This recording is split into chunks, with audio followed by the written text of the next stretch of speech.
By the end of 2019, the UK and US had achieved a decade recession-free. That's an impressive feat, but fears of a recession remain.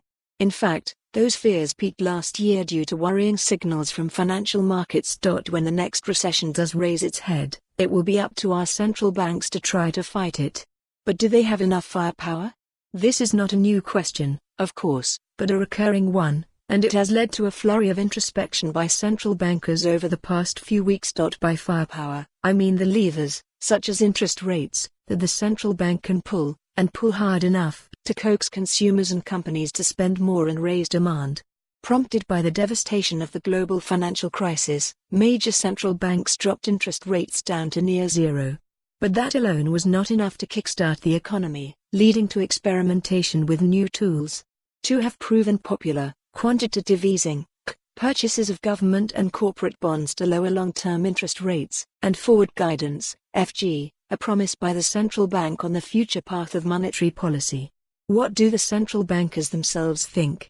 In a high-profile speech on the 4th of January, former Federal Reserve Chairman Ben Bernanke was optimistic.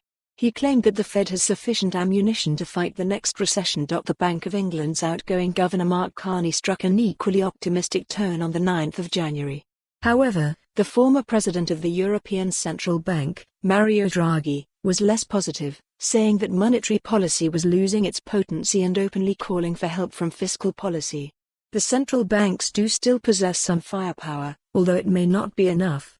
Bernanke estimates that the Fed's FG firepower is equivalent to 2 to 3 percentage points in interest rate cuts. On top of this, the Fed funds rate could be cut by 1.5 to 1.75 percentage points.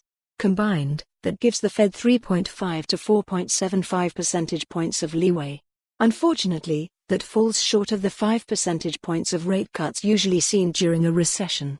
Meanwhile, the Resolution Foundation estimates that the Bank of England has only 2.5 percentage points of total firepower, half of what is normally required. There is also plenty of criticism of FG and other unconventional tools. Former U.S. Treasury Secretary Larry Summers has said, "I just don't believe that stuff is worth anything like another 3 percentage points." I agree. These new policy tools only work if central bank plans are credible, and consumers, investors, and companies respond in the way that central banks expect.